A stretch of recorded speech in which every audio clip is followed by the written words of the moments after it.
We're gonna be talking about core facts. Now, I'm gonna share with you what that is, but if you see in the breakouts that there are some breakouts that are titled core facts, one today, you'll see what we'll do, but we're actually still gonna continue with the second part of this talk in those breakouts. So if this is all you get, that's fine. You'll get something, but if you'd like to get the rest of the story, you can go to the breakouts that are titled core facts.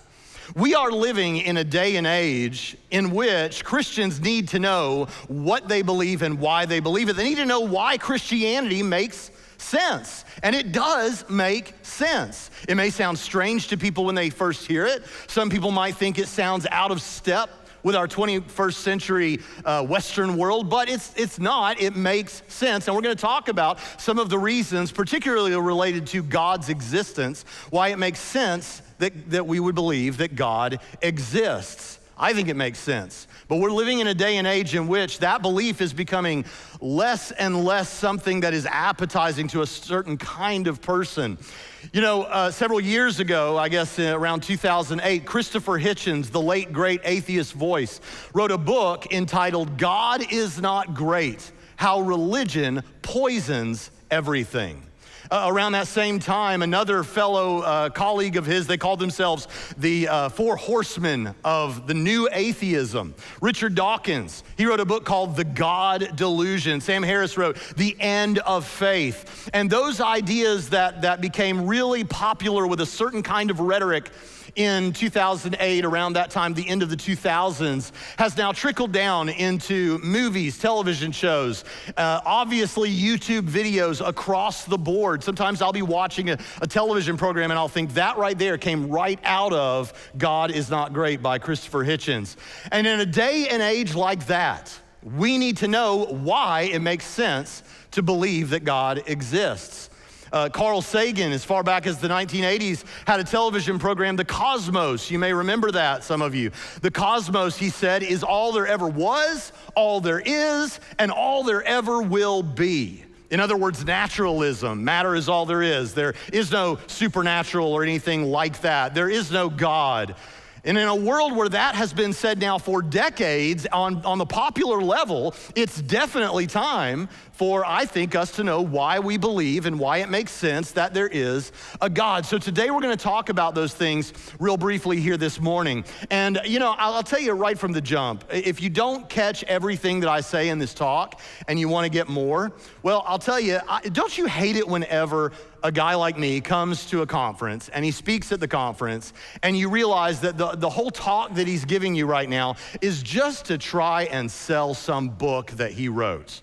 I can't stand that. Frankly, I hate that when I come to a conference. That said, I have a book. It's called Core Facts. And you can, I don't have it here to sell you today, but you can get it on Amazon. There's also an audio book on Audible for those of you that prefer audio books. I've been told that my voice is very soothing and helps people go to sleep, so maybe that much will be true. But you can get that there if you have trouble. And so here's what we're gonna do today. We're gonna walk through these reasons, and I'm gonna do a weird dad thing. I'm a weird dad. Do we have any other weird dads in the audience? Okay, there's a few of you. Yes, sir. I know. Yes, I can see some of those hands. You're like me. Oh, I know. I can tell, brother. I can just tell. Bald-headed, bearded man, I can tell. Well, I'm gonna give you a weird dad thing, and that is an acrostic. Do you know what an acrostic is? It's a word or a phrase where each letter of that word or phrase stands for something else, so that if you can remember the acrostic, you can hopefully have a better chance of remembering whatever it is that you're trying to remember. So I'm gonna give you an acrostic today. Now, the phrase core facts is all an acrostic. The first part, the word core, is what we're gonna look at today, and that has to do with why we believe there is a God, some of the core arguments for God's existence. And then the word facts has to do with the resurrection, and that, like, how do we know that Jesus rose from the dead bodily, that God raised Jesus from the dead? And we'll be looking at that, the facts of the resurrection, in the breakouts that say core facts there in your pamphlet. But today we're gonna be looking at these core arguments. Now, here's my recommendation to you. If you're the kind of person that likes to take notes, I would say on your left side of the page, I would vertically write down the word core, C-O-R-E, and leave space between each letter, because then you can make notes about each thing that we're going to say. So that's what we're going to do, and I hope that it'll work out for you so that you can remember this. My goal is that by the end of this talk, if you've never heard of Christian apologetics before, if you've never heard of any of these things before, what you can do is you'll still be able to have a meaningful conversation with someone about why they should believe that there is a God based on the evidence. And if you go to the breakout, why we believe that Christianity full bore is true. Even if you've never heard of this stuff before, I think you can do that, because you may not be ready to give an answer in every case, but you can definitely help people find an answer, because you're gonna know where to go for that. So that'll be the goal today. Now, the first letter in the word core is the letter C. And the letter C stands for cause. Let's see here if I can advance my slide. Give me just a second here. The first letter is the word C, and I'll just tell you, the letter C stands for cause, and there is a Bible verse that's really good for this. Genesis chapter 1, verse 1. Everybody probably knows, maybe not everybody knows. In Genesis chapter 1, verse 1, it says, "In the beginning, God created the heavens and the earth." Now, we know that Moses flatly said that. Moses flatly says that there is a cause. But if you didn't have the Bible, or if you didn't yet believe the Bible, could you still know that there was a cause, that God was the best explanation for the beginning of the universe if you didn't have the Bible? I think that you probably could. And there are a lot of people who have come to the conclusion that God exists simply by looking at the world around them. Well, here what I want to say is God is the best explanation for the beginning of the universe. Now, I'm going to give you a guardrail, a handrail to hold on to if you get lost in the midst of this talk. And the guardrail, the handrail is this: if this gets too complex, this is basically what both of my daughters, when they were about 8 years old, each of them, told me when they were about that age. They said, "Daddy, I know there's a God." "Oh, really? How do you know that?" "Well, there has to be a God, because if there was no God, where did all this stuff come from, right? Where did it all come from?" That's the simple idea that you come to very early in life if you've had any exposure to this stuff. And what I want to tell you is what we're talking about here today is basic enough that that's all we're saying. If you lose track of what we're saying, that's all we're saying with this first point. And it's simple enough that a child can talk about it, but it's also complex enough that philosophers can debate about it. And so that's something that you can go back to if you start to get lost in the midst of this. But you know something, I'm just gonna turn that off for a moment, but having a little more trouble here today. But so Moses tells us that. Your children kind of see that. But how could we formulate this in a way that can help us to think through it as reasonable people? Well, there's an argument that's very popular for this. In fact, well-known Christian apologist William Lane Craig has made this argument very popular in the modern world. And it goes like this. Now, see if you can follow this. If you got your thinking caps on, try to get your thinking caps on and straightened up. Everything that begins to exist must have a cause. Now, that makes sense, doesn't it?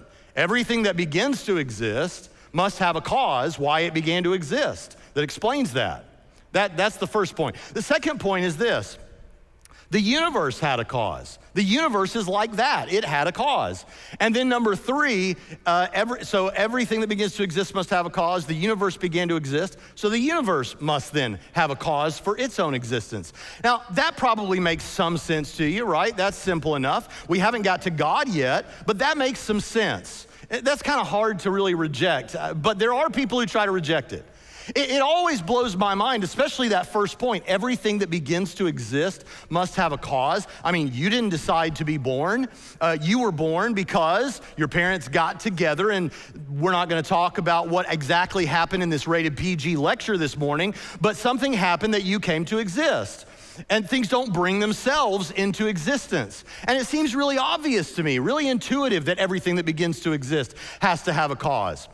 But there are people who push back against that. There are some philosophers who push back against that for interesting reasons. We're not gonna have time to go into all of that today, but I cover all of that in the book that I'm not trying to sell you, Core Facts. But I want to tell you, they do push back, and it's surprising to me because like I think kids come almost pre-packaged with this knowledge that if everything that begins to exist or starts to happen has to have a cause. When my oldest daughter was about 9 months old, I thought I'd do an experiment on her. That's one of the best things about having kids. You can run your own experiments. And so I took a ball and I wanted to toss it to her to see if she had developed the dexterity to catch that ball if I tossed the ball to her. And so I tossed the ball to her, and I'm sorry to tell you, it hit her in the head and she fell over. Now don't look at me like that, okay? I'm not an abusive parent. It wasn't a hard ball, it was a softball. I mean, not a softball, but a soft ball, right? And so she fell over. But then the next thing she did was so incredible, I thought, okay, my kids are gonna be philosophers. I just know that. Because she began to look around for what had caused her to fall over. And I thought, this is brilliant. She understands cause and effect. And then when she saw the ball, she did something else that was also incredible. She looked around for what it was that had caused the ball to fly through the air, causing her to fall over. And she saw me with my hand up like this. And then in retaliation, she caused something all her own, a dirty diaper, which caused me to cry out to her mother. Now, isn't that an elegant expression of cause and effect? Well, maybe not, but it does make the point that children almost from the time they're born, they already understand that if there's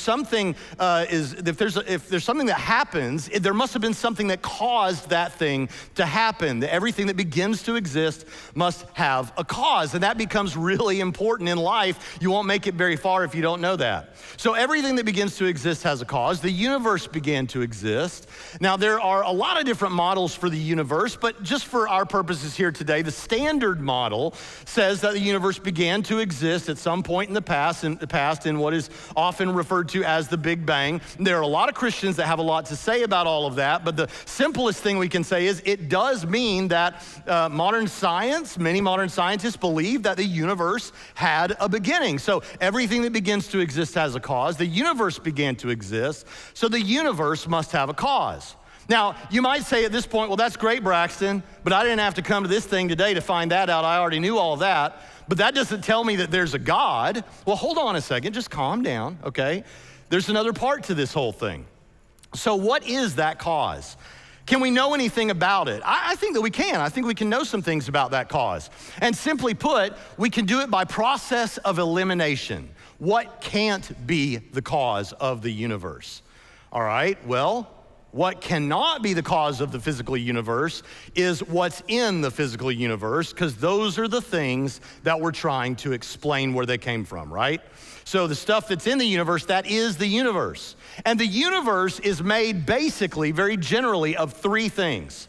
Time is a part of the physical universe. Space, not outer space, but that too, but the space we're inhabiting right now.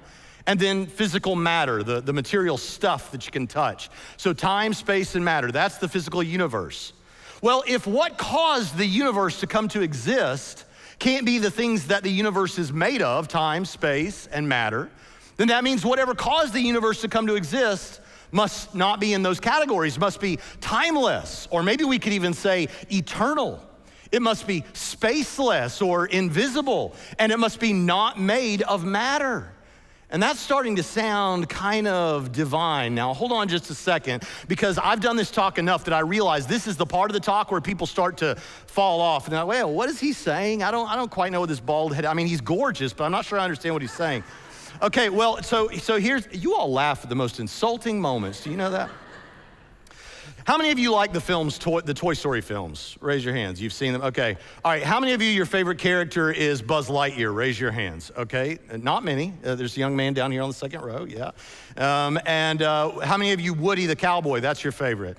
Okay. A few more votes. How many of you, your favorite is the little aliens that worship the claw? Raise your hands. Okay. That could indicate a serious psychological problem. I don't know. I don't know. But okay, so now what if I said to you that because Woody the Cowboy is my favorite character, then he's the one that explains how the Toy Story films, he brought them into existence.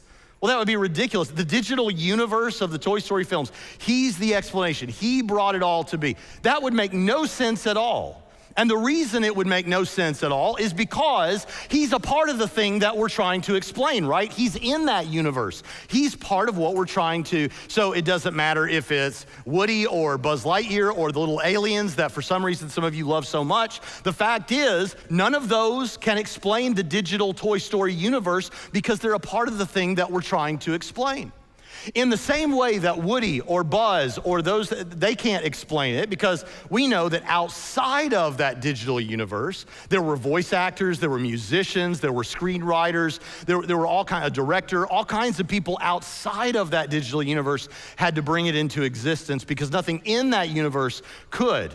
In the same way that those characters couldn't bring their digital universe into existence, it's interesting, this is what we're saying about the actual universe, is that if it's time, space, and matter, those things are in it, they can't be the explanation of it. Do you understand what I'm saying? Nod your heads if you get where I'm going with that. Okay, this means yes in Indiana. Does this mean yes in Sarasota? Okay, good. So something else has to explain it. Well, if it's not in time, it's timeless. If it's not in space, it's spaceless or maybe invisible. It's not made of matter. And guess what else we can know about it? It also has to be sufficiently powerful to begin the universe. So this cause is incredibly powerful. And I would say that when you get to that point, you've got a handful of things. You've got what are called abstract objects. And what we mean by that are like numbers or maybe the laws of logic. But those things don't cause things to happen. They don't cause anything. The number 7 doesn't cause anything to happen. But what could is a mind that is not in a physical body seems to be the best of all options because it could decide in a state where there's no random things happening, no determined things happening. It could choose, that mind could choose to begin the universe from nothing. So already in just the first few moments that we have together, what we've already discovered is that this cause of so let me back up and run over it again. Everything that begins to exist must have a cause. The universe is like that. It began to exist. So the universe has to have a cause. If we're talking about the universe, that's time, space, and matter, those things can't be a part of the cause. Because if you find matter somewhere that you think, well, maybe that's the cause, that's part of the physical universe. That's what we're trying to explain. So the cause of the universe must be a timeless, spaceless, non-material, incredibly powerful, and I would say mind is the best explanation for the beginning of the universe. And folks, that is what Jews and Christians have always meant when they looked at Genesis chapter 1 and verse 1. In the beginning, God created the heavens and the earth. That's what the C is for, cause. The universe had a cause. But then we move to the O, and don't worry, the rest of these go a lot quicker than the first one, all right?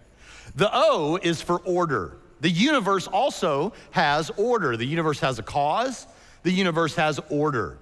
Now, some of you will recognize this pretty quick because we're basically talking about a design argument. We're talking about saying that this is there's some design in the world that seems to require some explanation.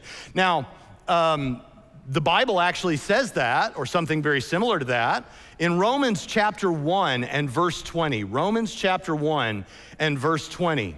Paul says, the invisible things of God, his eternal power and divine nature are clearly seen. In other words, it's obvious that there's a God. They're clearly seen from the created world. The invisible things of God's eternal power and divine nature are clearly seen, he says, through what has been made.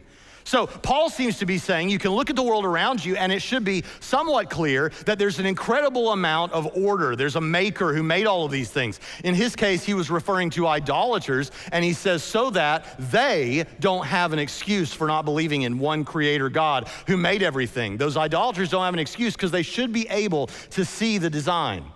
Now, in one sense, we know this is true. Like, you can go outside of this building right now, you could pick up a leaf, and you can look at that leaf. It's got veins that carry nutrients to the different parts of that leaf. The leaf serves a function in the tree serves a function in the ecosystem. Seems to be an obvious order to all of that. Look at your physical body right now. I mean, look at your hands. Look at the person next to you. Look at them. Look at them right now. They're falling to pieces, aren't they? But no, look at your hands.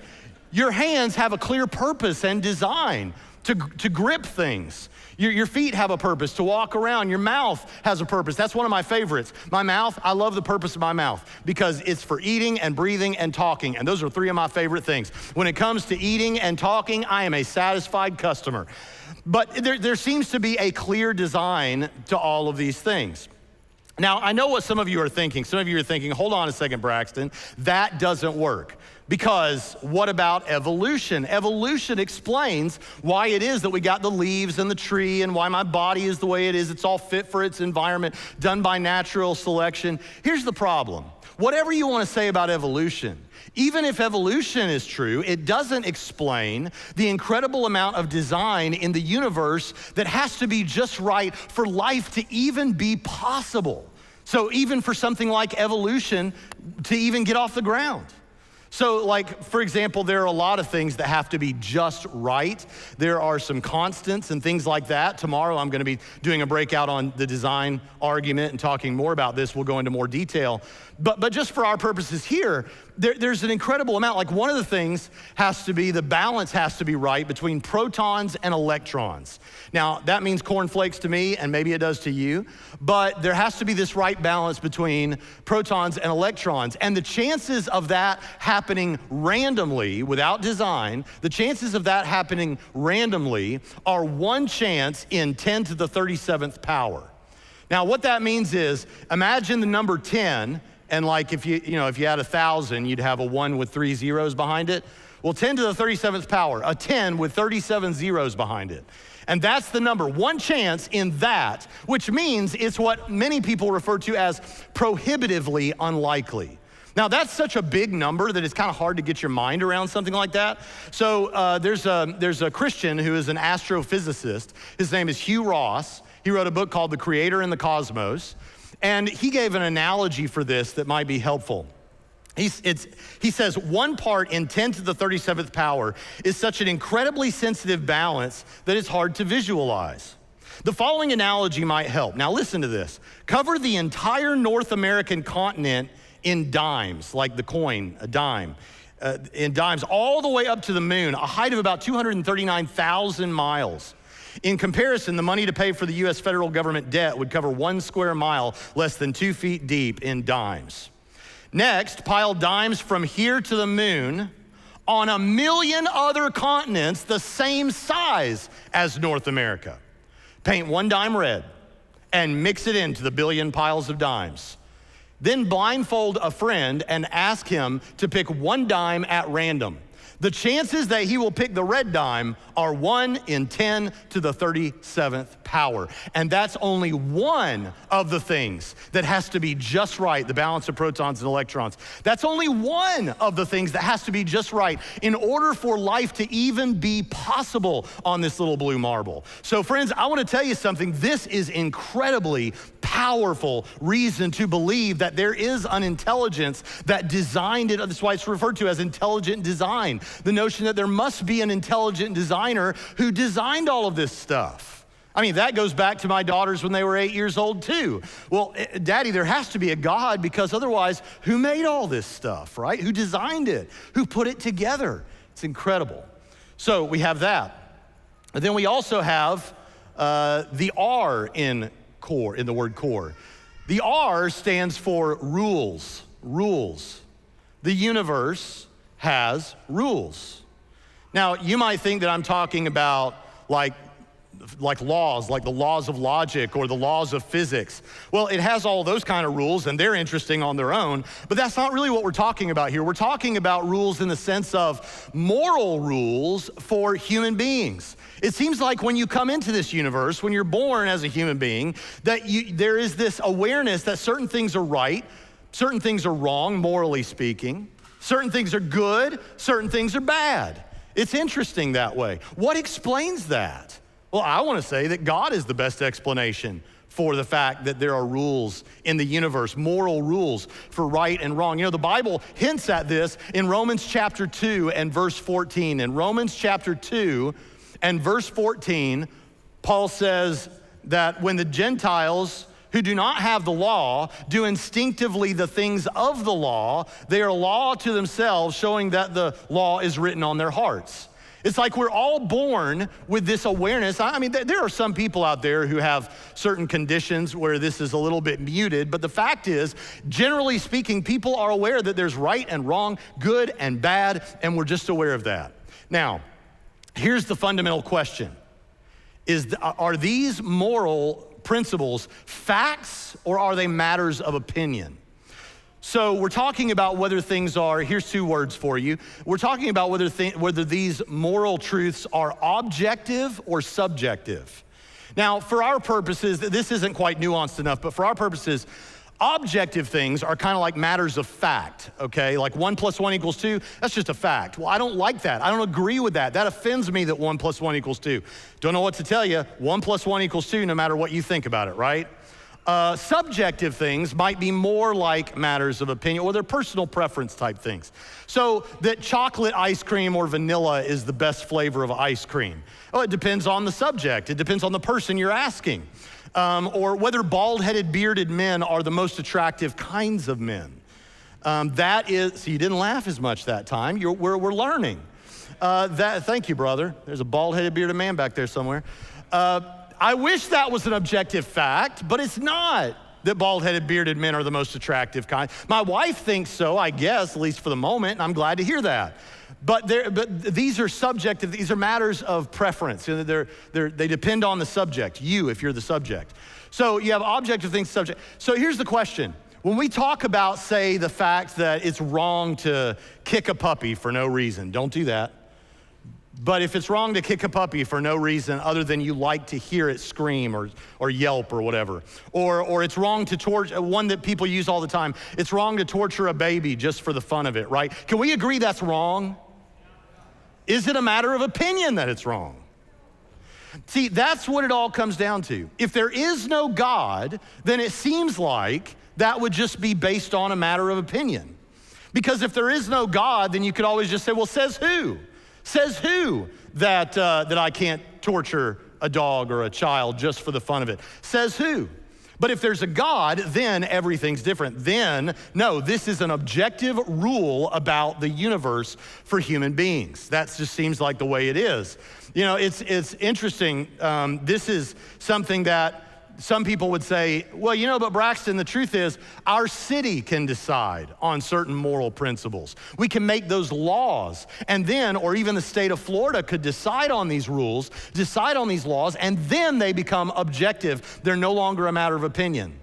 Well, no, they're still a matter of opinion. They're just the matter of opinion of a whole state instead of just one person, but they're still subjective. And you can prove that because you can take a place like Florida, where, as far as I know, the buying and selling of marijuana is illegal. Well, you could get on a plane and you could just go over to Colorado or somewhere where now it isn't, because the people there have decided that this should be legal. Should we say that it's morally wrong to use weed recreationally in Florida, but not in Colorado? That doesn't make a lot of sense. No, it's just these are laws that represent the opinions of people, but the truth is, whether it's objectively wrong or not, you can only get that, as far as I can tell, with God.